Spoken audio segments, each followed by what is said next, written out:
Good evening. Welcome. I'm Dina Woodall, Associate Curator of Prints and Drawings at the Museum of Fine Arts Houston, and this is the Virginia and Ira Jackson Lecture Series. The Jacksons began collecting works of art in the 1960s, concentrating on late 19th century prints by Nabi artists, and amassed an international renowned art collection. After donating their first print to the MFAH in 1981, they continued their support as co-founders of the Department of Prints and Drawings in 1991, and continued to donate noteworthy prints to the department. The Jacksons' enthusiasm for art prompted them to create an endowment in 1998 to fund the Virginia and Ira Jackson Lecture.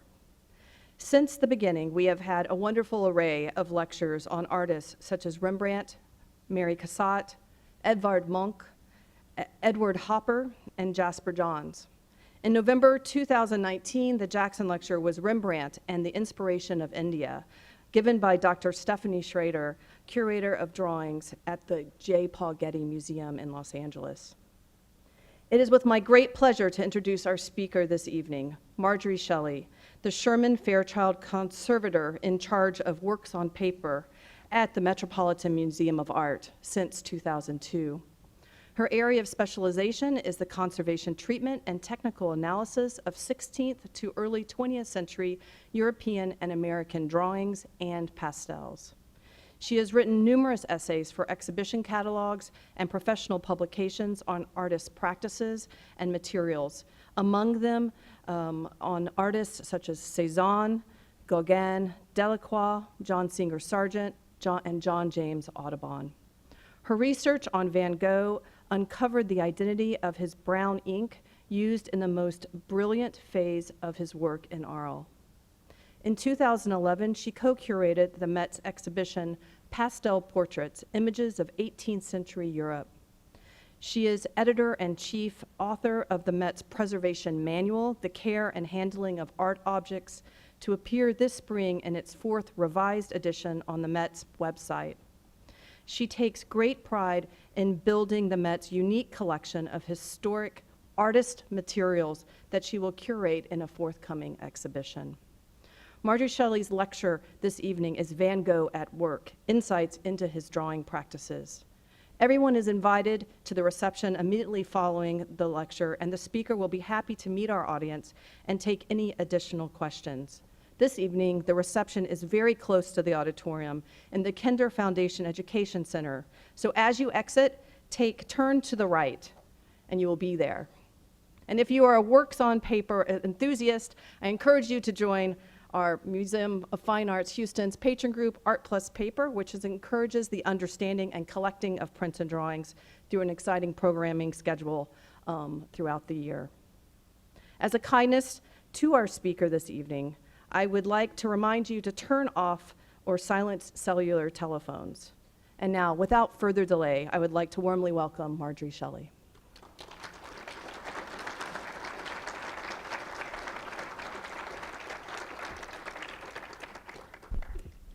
Okay, thank you, Dina, and thank you, Gary, for inviting me. And I'm very pleased to be here. This is just a magnificent museum, and it is a pleasure to look at the collection, the building, and I have found the exhibition that's on view about Van Gogh absolutely fascinating. So I'm really pleased to see that. At the relatively late age of 27, Vincent van Gogh began to master the art of drawing and painting, and did so under trying circumstances of having no discernible talent, a fragmentary education, no self-confidence, fragile mental health, and no money. He had very bad start. He had several unsuccessful attempts at careers in other fields, working in the art trade for Goupil and Company, as a teacher, as a pastor, and as an evangelist for coal miners, positions from which he was dismissed or did not pursue. Having enjoyed sketching over the years, he followed the suggestion of his brother Theo and his own deeply rooted desire to leave mankind some sort of memento in the form of drawings and paintings, not to please any particular moment, but to express a sincere human feeling. He thus decided to become an artist, despite his artistic ineptitude and lacking any resources or training, yet impassioned, he was determined to create salable art. His path to mastery was extraordinary, from a self-taught artist who resisted using color to developing the most distinctive style and vibrant palette of any artist of his era, and it occurred over a tragically short 10-year career. My talk this evening is about Van Gogh's drawings and how they played into his desire to be an artist. It is focused on how he taught himself to draw, the materials he used, and the changes they underwent, and how his working practices in many respects remained the same over the years of his activity. Drawing in pencil, chalks, pen and ink, pastel, watercolor, and other media on paper was integral to his temperament and was as important to him as painting on canvas. It was his thinking process. Over 1,100 drawings survive, encompassing sketches in notebooks, of which there are wonderful facsimiles in the exhibition that Dina managed to acquire, very impressive, and the letters he wrote to Theo on an almost daily basis, simple works and highly finished sheets, and almost any scrap of paper he can get his hands on. Let me show you some of them. You've seen many of them, but they convey his working practice. You'll see more of this where an idea is put into his sketchbook, and it's taken through many, many stages to an oil painting or a finished composition. Sometimes these sketchbook sketches are done after the composition. There are other things where he just notes his observations. And in this case, on the right is a bird's nest. He was a collector of bird's nests. So, that is something that obviously appealed to him. And he's working in different media. And on the left is a gathering of townspeople. I think in the first one, I sort of missed that. I'll just explain. This is an example of his very early work, very simple, not quite two-dimensional, but it certainly doesn't have very much volume. And it was done in very simple materials, whereas in his later years, in 1889, when he was in Arles, he did this masterful composition, which is again mixed media, watercolor, pastel, inks, and so forth. So his range is very diverse and remarkable. So they reveal what these things have in common that he carries on throughout his life is they reveal a constant interaction with his paintings, and as the drawings reveal it, each genre underscored by the expressive power he sought to convey. They show that he was continually striving to improve his abilities and to prove himself an artist. Van Gogh's production during the years of 1879 to 1890 can be divided into two phases. The formative period, when he was teaching himself the mechanics of being a naturalistic artist, exploring new materials and various ways of using them, trying out new subject matter, and he was also interested in the rendering of light and shadow, and of course mastering perspective and proportion. It was only during his final years, from 1888 to his death, when he became the Van Gogh we know, immediately recognizable by his bold palette, as you see in the Bridge at Langlois, and simple, forceful compositions. Throughout this time, he moved from one town or city to the next, seeking affordable models, cheap housing, and subject matter or scenery that inspired him. Each new setting resulted in a modification of his handling, gradually transforming his style. Initially wanting to be a figure painter because, as he noted to his brother, the figure touches us as human beings more directly and personally than meadow and clouds. But knowing very little about the practice of painting or drawing, he devised his own program of study, producing countless drawings within 2 to 3 years. Because of his, this is throughout his oeuvre, the last part was those 2 to 3 years. Because of his strong objections to traditional education, this ultimately would include less than a year of formal instruction pursued during his stays in The Hague, Brussels, Antwerp, and Paris. Despite his naivete, he was uncannily methodical in his plan, as he believed that that to be an artist, he first had to master drawing, which he described as the root of everything. And he constantly reminded himself of this need to make more studies. What's remarkable about Van Gogh also is that Certainly in his early years, he wrote everything down. He was telling Theo about what he was doing. In part, Theo was supporting him, but Theo also was trying to encourage him to be an artist whose work was saleable. With a passion for graphic art that directed his efforts, he drew relentlessly, found or hired models from the local populace, such as these people standing in front of this building. He did his own printmaking, as these examples show. One is a lithograph, the other one an etching. And he based this, and of course he copied old masters. There's a wonderful copy of a Holbein in this exhibition. Rembrandt was one of his favorites, and of course Jean-Francois Millet. He must have based this program on the long-standing academic method for learning to draw, where the student would copy from prints for the most part for the first part of their training, and it was only following that they would go on to do copies from the cast or sculpture, and then on to doing life drawings.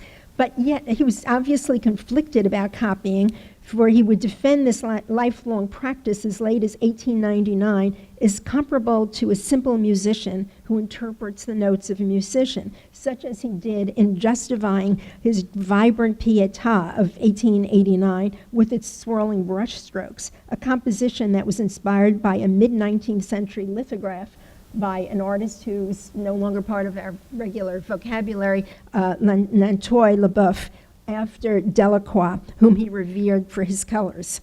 As his drawings testify, he repeated his own images, meaning Van Gogh's own images, in copies of artists he admired numerous times until he mastered his goal.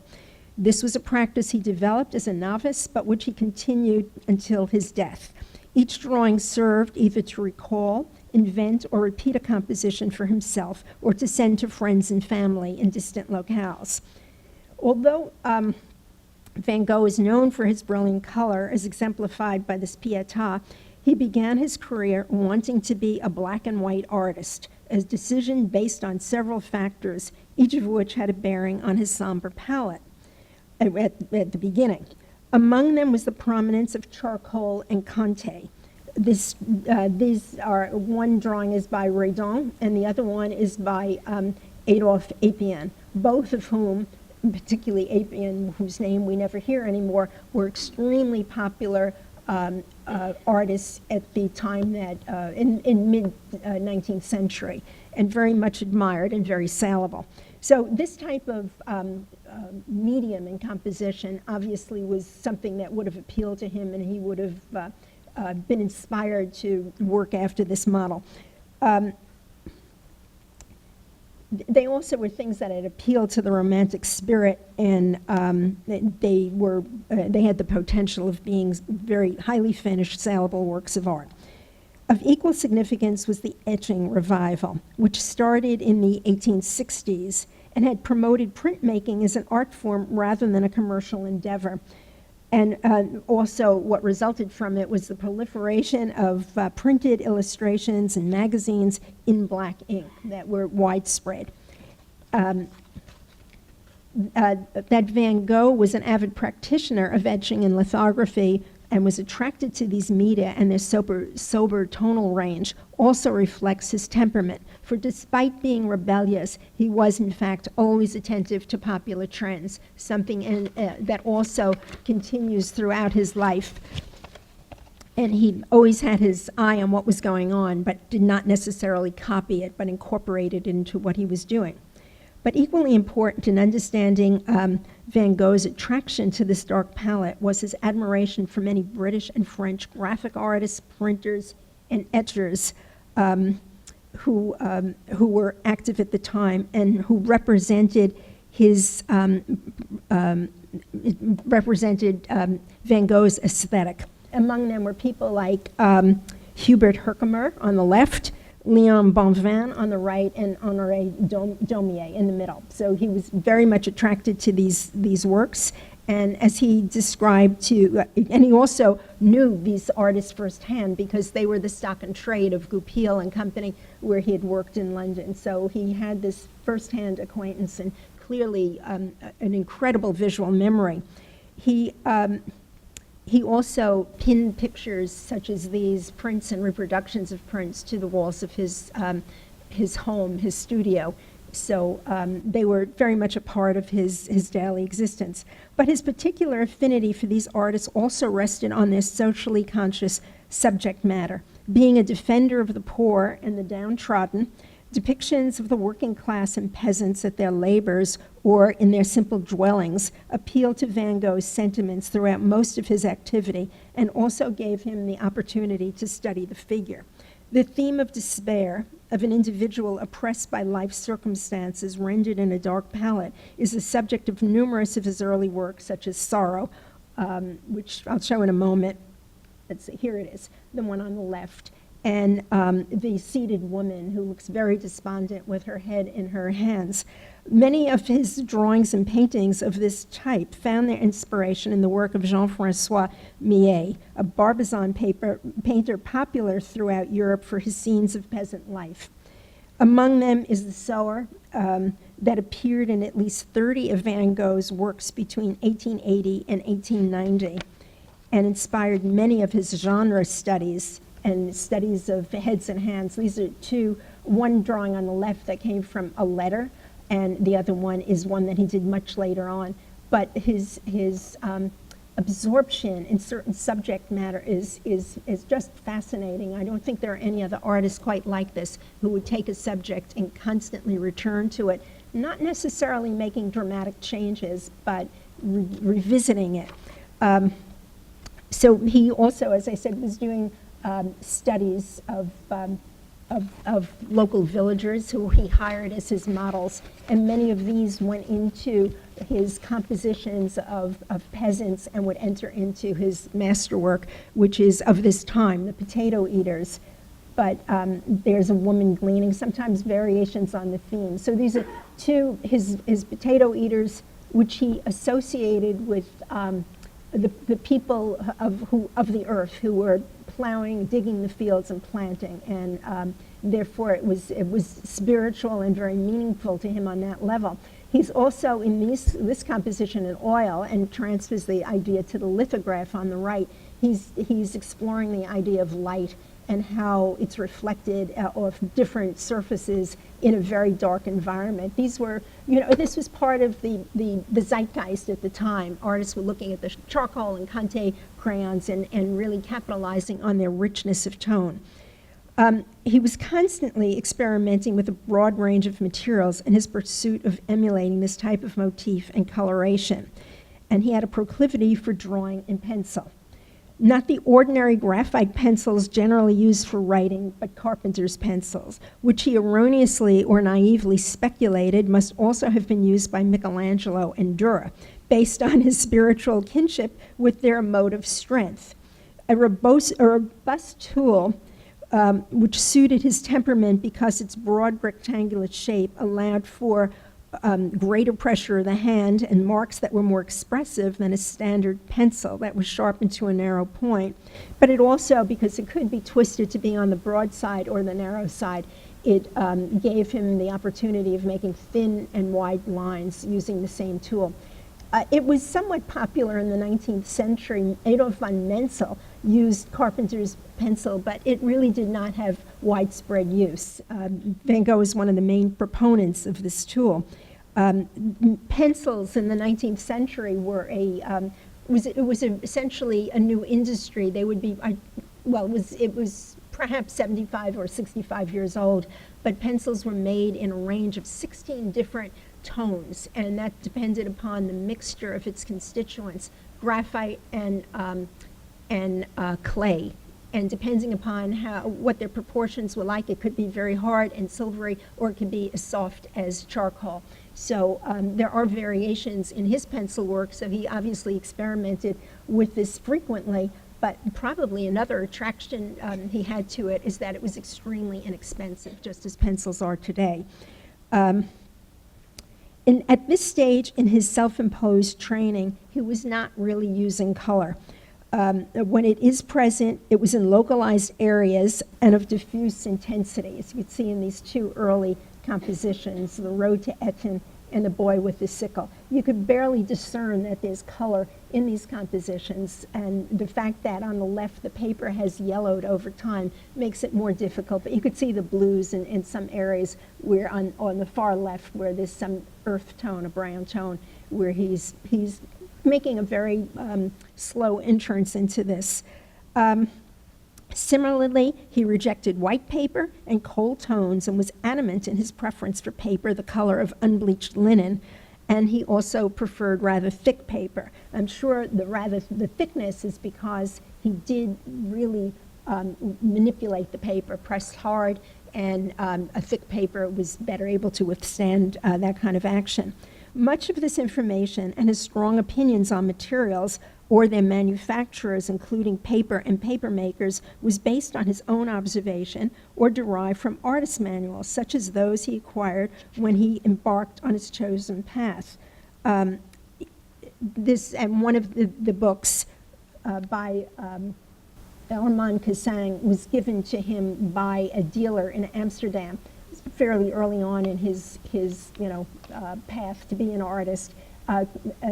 Cassang wrote about 11 of these guidebooks, and actually, although it's not, I wouldn't say bedtime reading, it is so interesting to see what the course of instruction was and the information they were supplying. They were meant for people who did not have a teacher. And from his letters, we know that he owned copies of manuals by this author, and he probably had two, from which he learned about tools, drawing media, types of papers, as well as perspective. And this one happens to still have its samples of paper bound into the book, which is very exciting. So he didn't really have to go very far to learn about the differences, the constituents, the range of colors, and so forth that were available. The other book that he owned was by Charles Bargue, called The Cours du Dessin, a highly disciplined, self-guided course on figure drawing for students who, like he, were not enrolled in the academy, and learned drawing by copying, not from a plaster cast in the studio, but just very simple, as I was saying before, from looking at a print or a drawing by another artist. There are no intact copies of this book because these were separate plates, and when they were finished, they were discarded. The number of, that could have been years, but they were not really kept together, so there's no existing collection of them, but individual plates still can be found. It taught drawing by what you see here, very exaggerated contrasts, and also using schematic lines and points of separation in the body to inform the student how to, what the most important elements were. So he continued to emulate this style as late as 1888 when he, this might have been, or 1887 for sure, he did the statue of Venus based on a sculpture cast undoubtedly in the studio of Fernand Cormans, who was a teacher, an academic history teacher in Paris at the time he was there, and also he went to classes there for a while. So it was something that stayed with him. In a way, not just a memory, but what we see is this angular style in many of his early drawings, such as the boy with the sickle and this other figure with his hatchet-type knife. They have a somewhat mechanical quality to them. They're not really very naturalistic. And the other thing about them is this sense, the absence of expression, sort of a melancholy affect, which is how these figures are portrayed in the drawing manuals. This is also evident in another aspect of his work, which is his reliance on the manuals for rendering perspective. And in this case, showing you an illustration at the upper right of Cassang's, one of his guidebooks, which is on perspective, and how he conveys the sense of receding space. And it seems very likely that Van Gogh would have turned to a diagram such as that in rendering this composition where the space recedes well into the distance, but also, if you notice the methodical measured placement of the trees and the parts of the fence, this too is implied in the diagram, and he just was able to grasp everything he was looking at. So it gave him a way to structure this composition. It's also of note that he constantly went back to his drawings or created small drawings, which in which he sort of he reproduced what he was working on his larger works of art, and that seems to be the case in this letter and the illustration that he sent to Theo. It's kind of remarkable that he could do that. So that was a major source of what he was basing many of his ideas on, or at least it stimulated them. From his start in Neunen and Etten and continuing throughout his career, Van Gogh was always seeking to increase the expressive impact of his drawings. Despite the seemingly monochromatic palette of graphite, which was his preferred medium, he succeeded in imparting greater richness of tone by varying the other media that he used, either in the way in which he applied it or in the way in which he layered it. One medium over the other usually is starting with graphite. In the early 1880s, his letters refer to his trials with many dark inks and dry media. Among the inks that he used was India ink, which is a slightly lustrous ink and has been around for ages, sepia, engraving and lithographic ink, wax crayons, powdered ink, lamp black, and ordinary writing ink, which also had been in use for centuries and was made of vegetable tannins and iron compounds. And it's the brown ink that we usually see in letters and in many, of course, old master drawings. So that was the ordinary writing ink. In the late 1880s, he started using another ink. It was a modern ink, only recently put on the market, and it was called logwood ink. So that was added to his repertoire, and we will look at those in a moment. And of course, he also used printer's ink, a medium with which he was familiar from his own efforts. Many of the drawings are simple and only rely on manipulating the graphite or another black medium, such as charcoal or Conti crayon. As you see in the drawing on the left of the baby in the cradle, it's not complex. It has only one medium in it. When he worked on the weavers, he did a whole series. It's a little bit more intricate because he started to add white chalk to it so he could modulate the various tones. He was always looking for a new way of doing things. This drawing on the left was done in the traditional ink that we see when we look at old letters or old master drawings, iron gall ink, and the one on the right seems to have been done in lithographic crayon. So everything was, he tried everything, and it wasn't simply that it was that material alone, but he incorporated it with other things.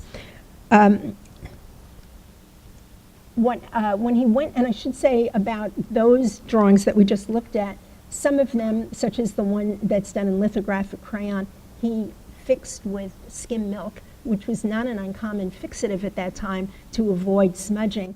But he did it because he said here, he claimed that it brought a new kind of black into my drawing, and now the sun is shining because the lights show up more strongly.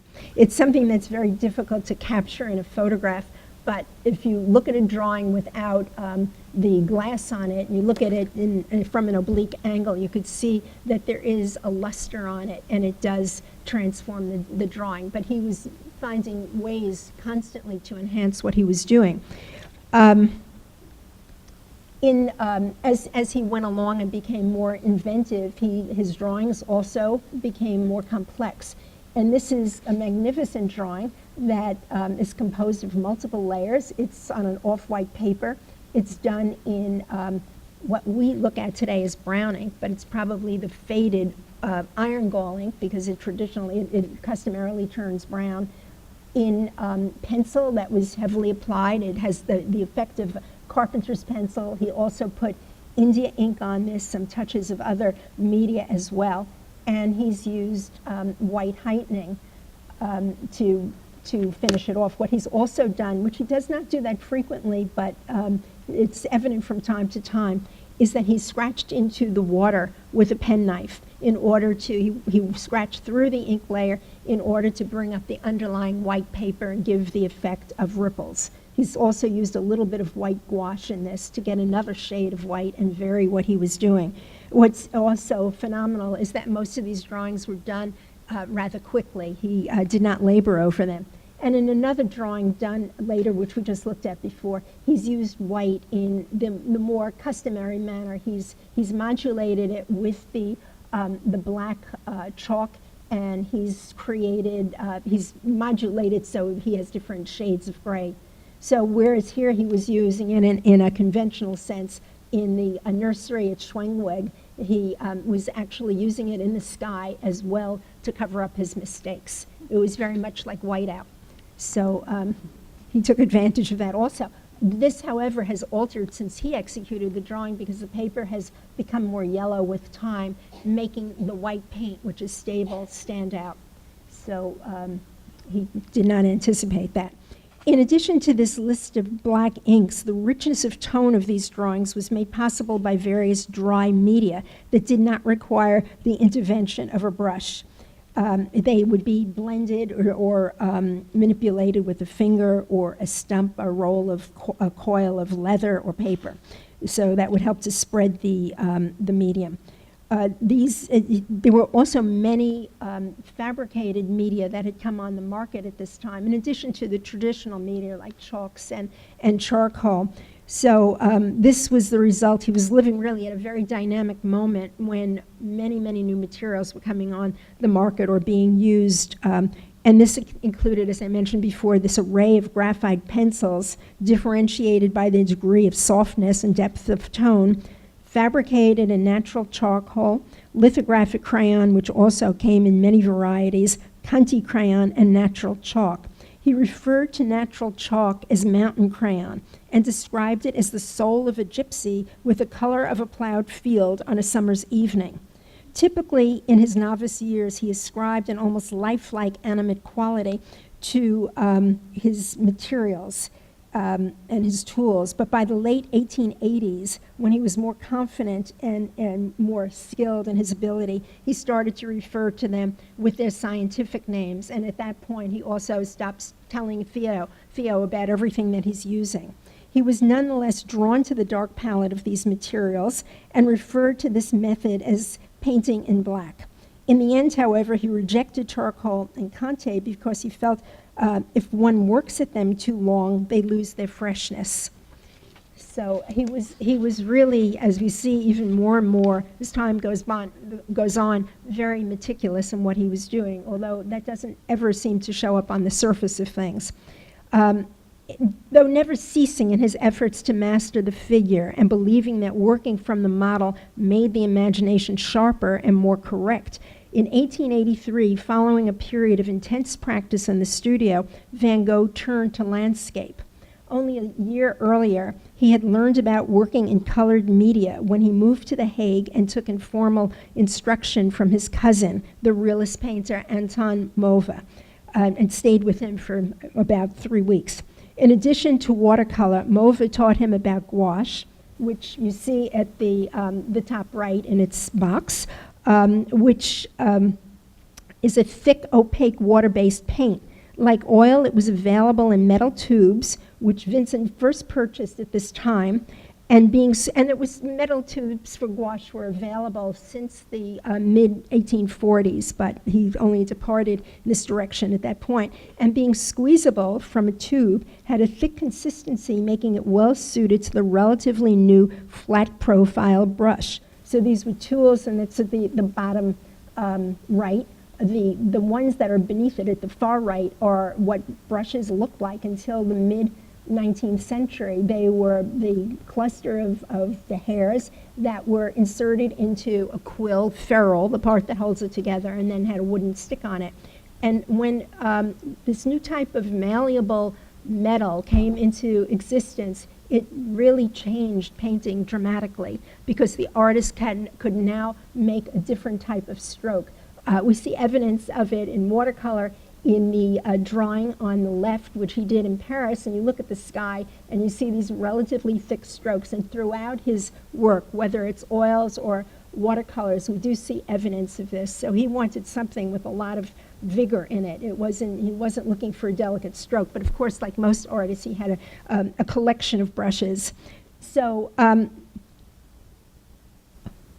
of course, it lent itself, this flat profile brush lent itself to broad expressive strokes. Not least the appeal of gouache to Van Gogh, who was noted was fully aware of current artistic trends, was its association with modernism, or primitivism as Gauguin would refer to it, because its matte surface had become popular in recent years as artists retreated from academic techniques and glossy varnished surfaces. They wanted something that was more direct and of course had no association with the Academy and its highly varnished paintings.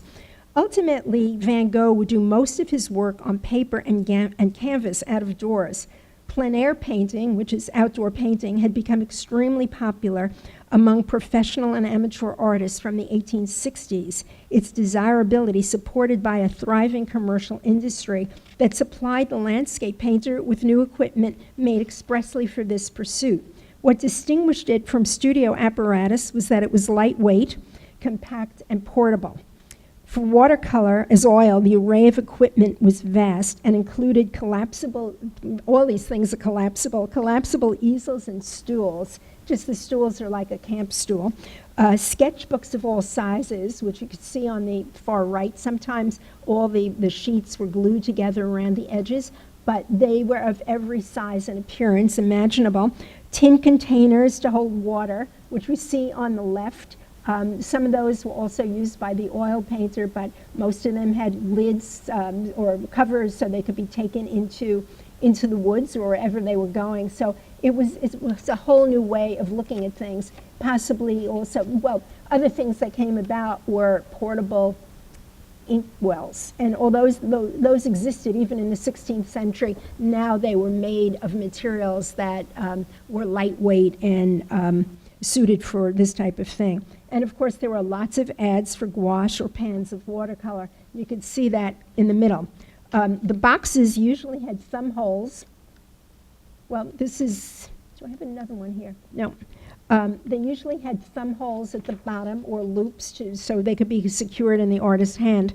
And for the most part, they were enameled black on the exterior, but white, as this one is, which would have been very much like the one he used, but the interior was white. And the reason was, or is, because it simulated the whiteness of the paper that watercolorists would use. So they could see exactly what they were doing and how their colors would look. And that became traditional.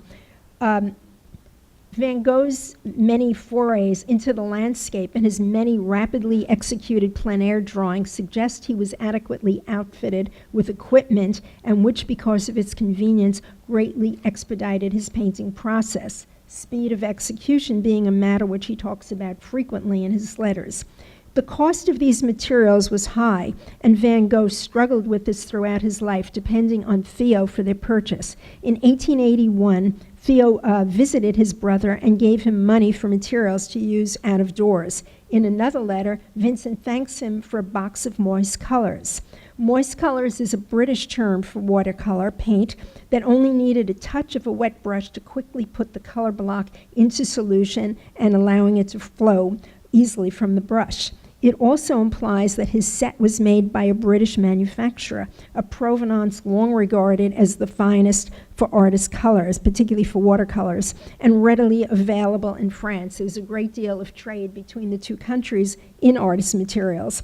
And Van Gogh may have become familiar with these paints while working in London or from the many catalogs in circulation published by suppliers that usually appeared in the back pages of instruction manuals.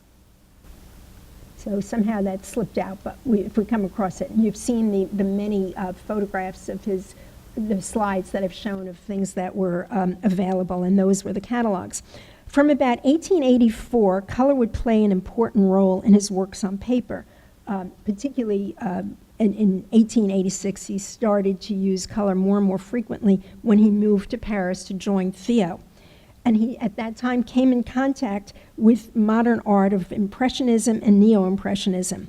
It was at this time that he met a number of avant-garde painters, notably Gauguin, Émile Bernard, Toulouse-Lautrec, Signac, and Seurat, and soon realized that his dark palette from Holland was hopelessly out of date and not salable. He was always struggling with this, and it manifests itself in many ways. Although he had occasionally used watercolor and colored chalk over graphite in his novice days, these drawings, such as the Road to Eton, which I showed you before, were thinly painted and chromatically subdued. His search to find, and it's just incredible to think of this transformation from this very diffuse composition to what he eventually became. His search to find his own idiom in this new atmosphere led him to experiment with the brilliant palette and techniques of contemporary styles, as well as Japanese woodblock prints, which he collected and admired for their clarity. Brilliant hues and also their calligraphic details, all of which would find expression in his work over the next few years. In addition to the aesthetic issues that he now began to explore, Van Gogh returned his attention to improving his skill in watercolor. A number of the sheets done at this time reveal the long-standing difficulties he had in this medium, and which he repeatedly expressed frustration. This is seen, for example, in the composition on the left, a shed with sunflowers, where there's a certain amount of unevenness in the painting of the sky. And I'll show you another one. We'll just go forward. This is this marvelous harvest in Provence. And if you look at the upper left, you could see where this comes through. There it is. Right over here, where he just dripped the watercolor and he left it. And when you look at these things closely, you often come across, you could say, you come across these mistakes that he made while he was, because he could not handle the material. It's something that now we appreciate very much, because it's like the artist is, you're looking over his shoulder. But of course, this did not help to make things saleable. For us, it also just shows what he was struggling with. Let's see, go back to this one. This composition on the right, also done in Paris, shows the other side of his abilities. When the paint was thickened, when it was thickened gouache and he had not diluted it, he had masterful control over his brush and he held things in place. But from the very beginning, he struggled with the problem of watery watercolor. And you could see how his palette had been getting richer as he went along. So the other thing that he was working with at that time was mastering perspective, a discipline which he believed would develop his skill as an artist. He wanted to know what people were doing in the academy. He wanted to emulate that model. Still inspired by Cassang's manual, which was published in 1875, in which a window pane like mechanical aid, we could see that on the left, was illustrated for mastering this complex technique. And Cassang based his idea of perspective, and it's so unbelievably complicated when he gets into all the, the variants on the theme, but that's what the idea was, and he crisscrossed the open area with twine or some sort of string, and that enabled the artist to look through this viewing screen, so to speak. It's something like what Dürer did many hundreds of years before, for the artist to place the perspective frame, and it had a much more complicated name, but that's how Van Gogh referred to it, as a perspective. This is, okay, well, just look in the middle of this picture. I don't know if I could get this, I guess it's floating around, but in the center of the picture you see a standing person, and that's Van Gogh illustrating what he's doing in a letter to Theo. He places the perspective screen in front of what he's trying to paint and where he's standing. And when he started reusing this again in the 1880s, and really focusing on it, his ability to convey a composition that was accurate improved enormously. So it was something that he did rely on. And there's a picture of what it looked like. The extended legs at the bottom would be planted in the ground, and he'd adjust it to wherever he wanted. But it was something that he used for many years to come, and not just for watercolors, but he also did it with the shed that we just looked at and this composition of iris fields in Provence. And sometimes it is discernible because there are slight graphite notations where he traced the horizontal, vertical, and diagonal lines of the screen, of the perspective frame. And sometimes after a while you just get accustomed to seeing these expansive vistas, and they're expansive in the foreground and they narrow and as they recede into the distance. So he used it very frequently, and some of his renderings of bird's eye views of things are really amazing, and it's not an easy thing to master. So that was something particularly, this composition was done in Arles, and he used it a great deal in Arles. It was, however, when Van Gogh moved to Arles on February 20th, 1888, that a profound transformation occurred in his artistic evolution, and within the next 2 years, his distinctive style flowered. He had decided to travel south for the warm weather, what he thought would be a low cost of living, and in the hope of establishing a community of artists, which he called the Studio of the South. The studio would not materialize, as it was during this time that his emotional condition deteriorated. He voluntarily committed himself to the asylum at Saint-Remy in Arles, and during long periods of serenity was extremely prolific, producing some of his most intense, dramatically colored oils and exquisitely worked drawings of all subjects. The drawings are considered as some of the finest work of modern draftsmanship and are on an equal footing to his paintings on canvas. And this, you begin to realize as you look at this and the various components that went into each of these compositions. One of the first things Van Gogh discovered, however, when he moved to Arles, were reed pens. Pens had been of critical importance. They're on the left as opposed to his traditional steel pens. They had been of critical importance to his work, and over the past 8 years, he had referred to these tools frequently. As I said, he gave them sort of an animate quality, once lamenting that perhaps there would be more pen drawings in the world if somebody invented a good pen for use out of doors and an inkstand to go with it. He was very opinionated. It's very amusing to read his comments about what he was using, and also about people. These were made of ordinary reeds growing along the edges of ponds and riverbanks, which in his word, he would sharpen the way you would a goose quill, which he also used, but not as, it's evident in many of his drawings. Those are invariably a finer line. Undoubtedly, they appealed to him because of their association with Japanese art and calligraphy, but he also recounted to Theo that he had tried them in Holland, but they were not as good as those in Provence. So in the intervening period, he just dispensed with reed pens. Reed pens were distinguished from Western steel pens, which was Van Gogh's customary drawing tool, by their flat tip, giving them a fluent and bold stroke. Typically humanizing his materials, he had once acerbically commented, even before he started using them in 1888, that very fine steel pens, like very elegant people, are sometimes amazingly useless. And I see it, and as I see it, they often lack elasticity. The most ordinary pens just naturally have, to a certain extent. So they're humanized. Despite this claim, he did in fact occasionally use a steel pen, as seen in this.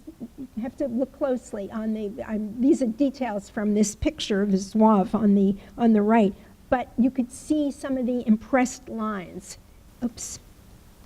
Again, I'll struggle with the light. Well, I hope your vision is good enough to see it, but the top right is an area of the jacket, and you could see where there's a line, particularly that slightly diagonal one at the top, where it's so deeply impressed into the sheet of paper. And again, it almost has a three-dimensional quality in the area around his eye, particularly in the eyebrow, not the eye itself.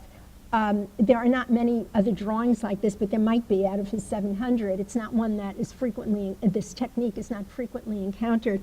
And I think it might have been an attempt on his part to create something that he would trace. Because if the pen went into the paper this deeply and you had a piece of carbon paper in between, face down, you could transfer the design. He doesn't write about it, but it's so interesting, particularly in light of his comments about steel pens. So he did do whatever was convenient for him. Along with reed pens, Van Gogh's arrival in Arles also brought the discovery of an ink that he had previously not encountered in Paris or elsewhere. Usually sold, and this is an example of it, usually sold under exotic names that evoked the Orient, which was not unusual in the labeling of artist materials. The ink probably appealed to him simply because it was cheap, black, and readily available. It was probably just sold in kiosks and at tobacco shops. It's unlikely he recognized that it was different from what he had used before, as its appearance was similar to traditional iron gall ink that had been in use for centuries. Van Gogh never described it, except, which he wasn't describing things at this point, as a more confident artist. He only described it except to refer to it as common ink. Known chemically as logwood ink, which is the name of the tree that it comes from, and that tree comes from South America. And it's a fascinating period in time because slaves were used to bring these trees to Europe and the things that people weren't thinking about at that time.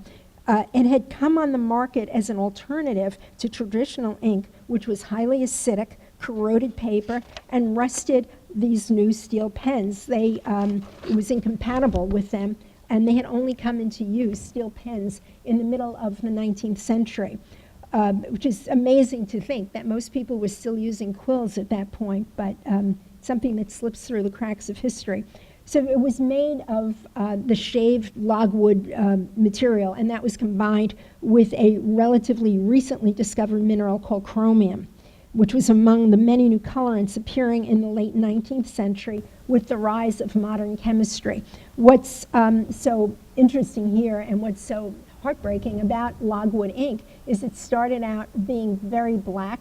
This is actually a reproductive print that was taken in about 1928 for a catalogue raisonné of Van Gogh's work.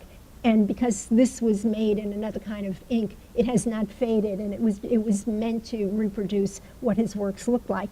And what has happened to many of these compositions, this is Wheatfield and Arles, and you could see how diffuse the color is, more so in reality than in the slide. But it was a huge transformation that occurred, and it's unlikely that he or anybody else was aware of it at that time. That, of course, was replaced by another kind of ink because there's always been the search to find products that are superior to what people are using. They had problems with the iron gall ink for the reasons I mentioned, but many other things that were not favorable. So this is just a sampling of some of the colors that were printed and put, or samples of them that were put into an artist's manual to show what a person could buy. It was a catalog, and the colors were absolutely vibrant. Purple, and the shades of purple were a new hue at that time. It was wildly popular. Queen Victoria had created a whole outfit out of magenta because it was so, it was the latest trend. In fact, they used to refer to the people who manufactured it and purchased it as indigo maniacs, even though it's not indigo. It just had a nice sound to it.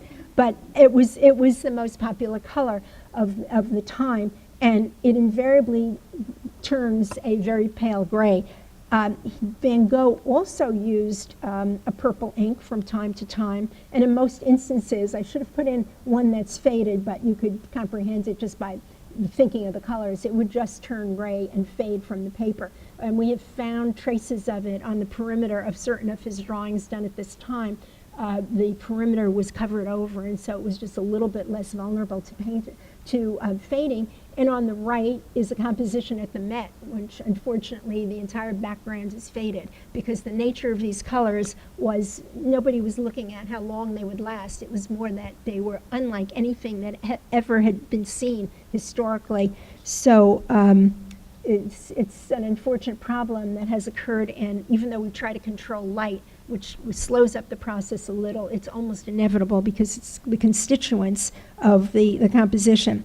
So you saw what the wheat fields looked like and the different changes that have taken in it. But another thing, in addition to his use of these vibrant colors, when he moved to Arles, drawing took on a new importance for him. His confidence and his ability increased. His colors became intensified, like the colors that we see in his paintings, but you could see what was on the market from that chart. His forms became less naturalistic and more simplified. These compositions were often larger than in the past. They're pretty large-sized sheets. Some, like the Zouave, which we just saw, the figure in brown. And I will show you in a few minutes this composition and another one coming up. He purposely kept the size very small, and he mounted them as if it was a Japanese accordion book, because he gave them, they were given as gifts to his 3 close friends. One was Theo, John Russell, and Emile Bernard, and each one is a repetition of what he had previously done. So now, what is extraordinary, which I mentioned before, is this technique of repeating the same design multiple times. Sometimes it's in the, you see the beginning of it, or possibly the last rendering of it in a letter to Theo, but usually there are multiple versions of it, but that's not what's really remarkable. This is the sand barges on the Rhone, and I should point out, and it certainly was evident in the Zouave, the figure with the elaborate jacket, the range of tones that he gets in these compositions. They're not monochromatic at all. And in many ways, they're coloristic because of all of these things. So you see here the very details of everything. There's his drawing of it that he did at some point. It has not been determined if this was done before or after. A lot of these drawings are sort of mysterious. But what's incredible is what went on before he started using the ink. So many of them, particularly these important ones, were first rendered in pencil, sometimes in charcoal, and everything is very specific. So here you could see a detail of the drawing on the right where they're rescuing a dog, or that's what it seems to be interpreted as, and that's the ink surface. And what I have on the left, I superimposed an area of infrared photography, which is, I just digress for briefly, infrared, as it is in everything we use today that's that falls under that category, enables us to look beneath the surface. And we use it a great deal in looking at drawings today, because it's always fascinating to know how an artist started out and changed his ideas. Van Gogh doesn't ever seem to change his ideas. He puts the graphite down, and then he follows it exactly with ink. So in a sense, he obscures its presence. And in at the time that he did it, they definitely would have been obscured because this ink was black. There were gradations in it. Sometimes it was, he put more water in it, so it was more transparent. But to think of the complexity of these compositions, such as this one, where every single little detail is so carefully drawn, and it's very meticulous, fastidious.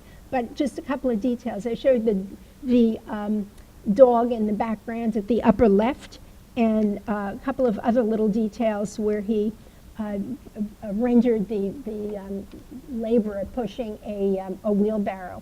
So he does not deviate from this, and it's fascinating. This is among his very precise drawings. He started this one out with a perspective frame, and he has that amazing bird's eye view where it narrows toward the distance and you don't even see the shoreline or whatever. But he was intrigued with this, and he put a great deal of effort into it, and then he worked up the composition. I guess those are the basic outlines. Then he worked it up with these minuscule details in a range of different inks. He did this, again, in all the drawings. I'm just showing one or two examples of it. This is the street of Sainte-Marie in de la Mer that was along the coastline in Provence. And these are 2 of 3 copies of this. As I said, they went to his 3 friends. And you can see the slight variations in them and the way in which he's used the ink. But what's particularly, and his preliminary study, what is particularly interesting, this one was still done in a fastidious manner, but you could see where his stroke is a little freer. The foliage, which falls at the bottom right, has a freer quality to it. It's not as precision-oriented.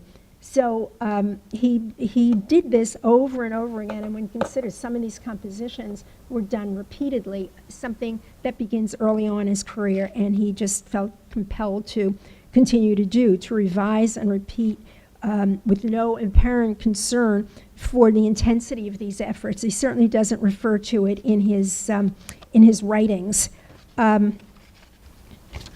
So another aspect of his process, which is fascinating, and I think when you look at the drawings on view and you look at these things closely, you'll enjoy them even more, is the way in which he fills every single area with a pattern, with a graphic stroke, what we usually refer to as the artist's graphic vocabulary. There are dots, which a lot of which started when he was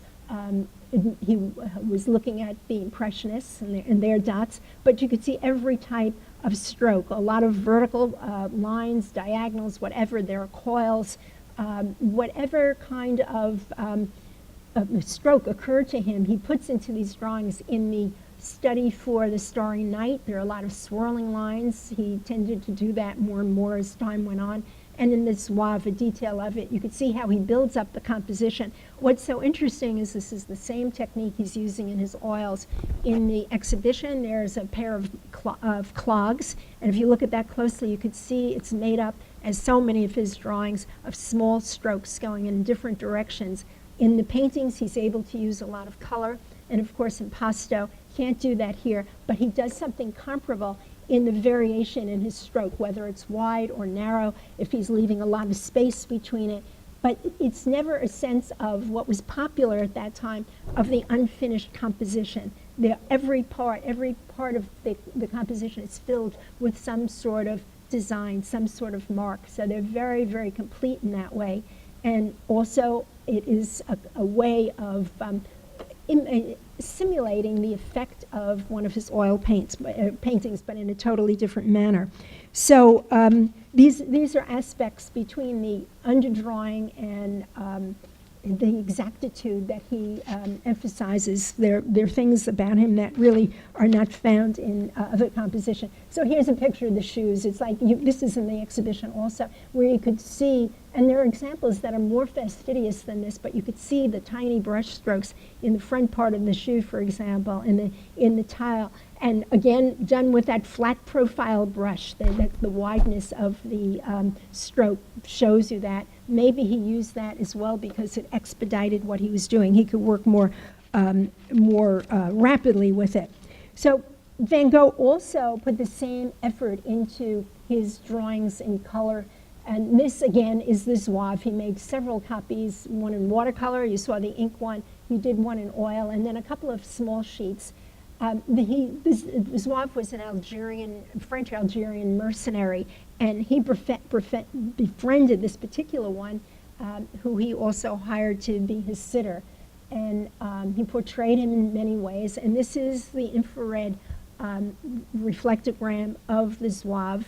So you just see the graphite lines. That's what's coming through, because with infrared, it will only pick up carbon-containing media. So graphite and charcoal in particular always are visible through the paint layers.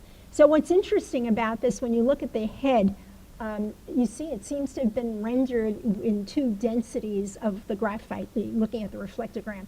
The jacket and the hat are very visible and very well recorded, and the face is almost invisible. You can't see the mustache, the eyebrows to any extent, the lips and so forth. So it's a strange way of beginning a composition, but nonetheless it's what he did. He also, in terms of how he used materials, as I said, in the early years, he was always making variations on the theme of black.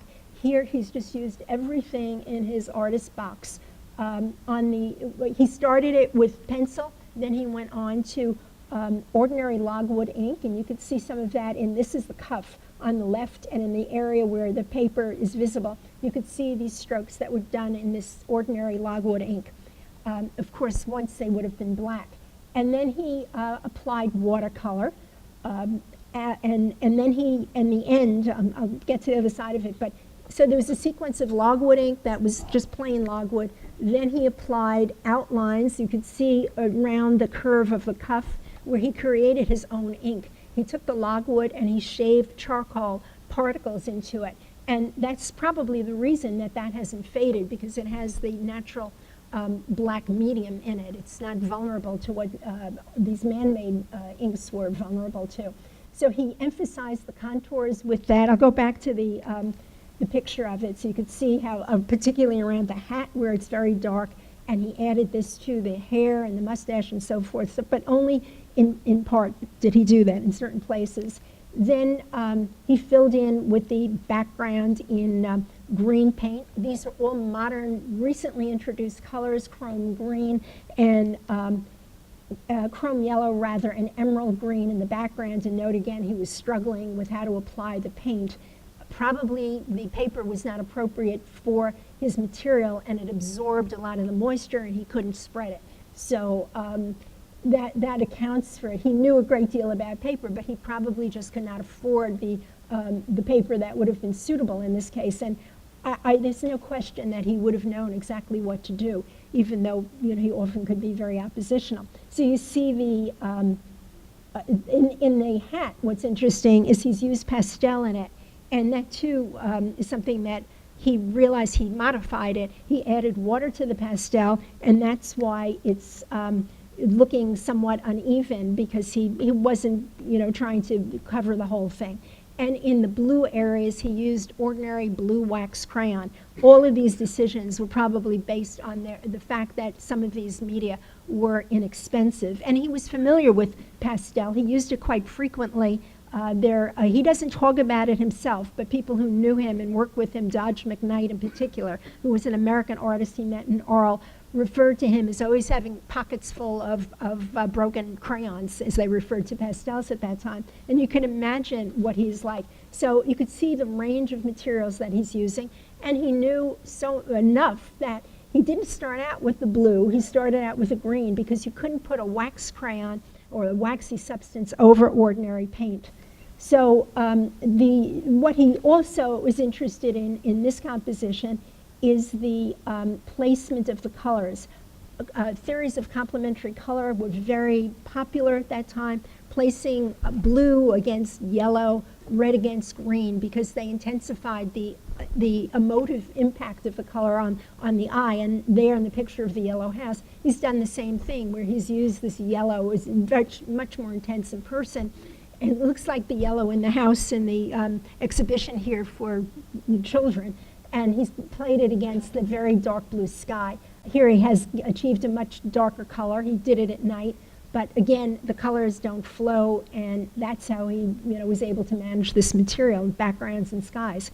But what's particularly interesting about this is going back to the issue of why the face and the underdrawing look so different than it.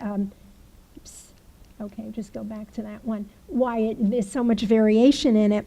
And this too, the color and the position of the colors meant a great deal to him.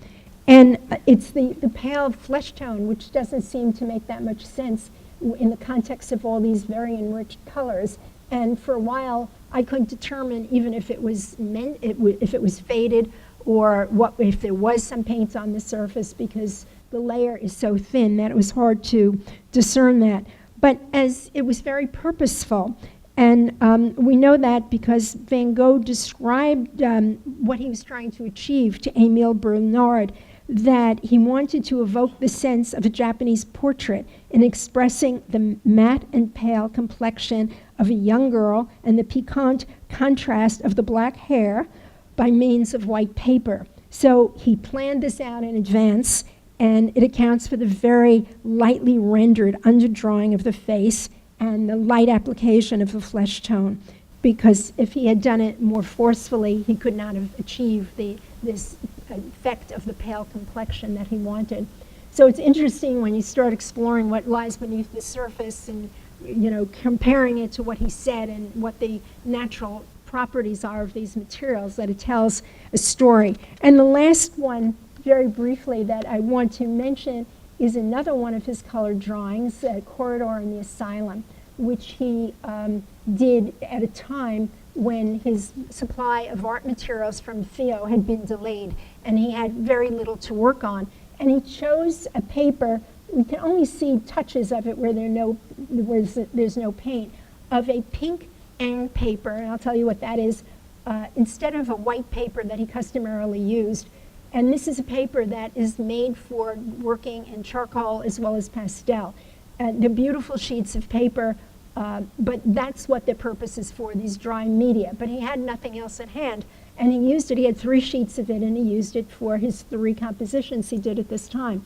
And again, you could see, the vibrant color that he would, and the relationship of the greens to the blues and so forth. It's a little bit more muted, probably because he did not have enough paint or enough money to get it, and he wanted his paint to last. So he diluted the oil paint that he had, diluted it with turpentine, so he was able to paint more freely. And again, see those strokes all the way down the corridor, the short strokes where he adds this amazing textural interest to the composition because it's so diverse in so many ways. So it's, it's sort of a haunting, nightmarish view of the asylum. And I came across this, I'm not surprised that I did, because the Kissang perspective book that he owned made all sorts of plans on how an artist could create an effective perspective setting. So this one is remarkably close to what he did. And even though this was done in 1889, and he acquired this book at about 1881, the lessons obviously still stayed with him, and it had to have been the model that he was using at that time. So it's a very interesting study. It reflects his impoverished state, his creativity, where he was always trying to modify materials to suit his purposes. And it was always considered to be an oil paint, a gouache, but now it's recognized as being a composition in oil. So this sort of is a very summary sampling of the ways in which he dealt with these problems, how he was teaching himself, and a lot of it had to do with his own creativity and understanding of the properties of the materials. But in conclusion, although Van Gogh abandoned drawings of the downtrodden once he arrived in Paris, for the next 2 years while he was in Arles and Auvers, he did not cease to express his empathy for the humble and the common, still choosing models to express his sentiment, such as his friend, and the postmaster, Joseph Roulin, the other members, many members of Roulin's family who also sat for him, and he was very proud about this, that he had painted a whole family. And sometimes, well, in this case, he portrayed him 2 times in pen and ink and 8 times in oil. And he continued making his prints, such as the one in this exhibition of Dr. Gouache. This would end up being his last etching.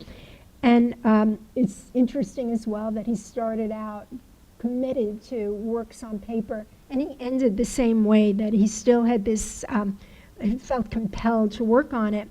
But despite his increased ability, he never changed or ceased to rely on his routine of copying to make numerous versions of his drawings, nor did his need abate to combine different media and carefully orchestrate color for its emotive impact, nor did he cease to obscure his fastidious preparation beneath the spontaneity of his strokes. Thank you.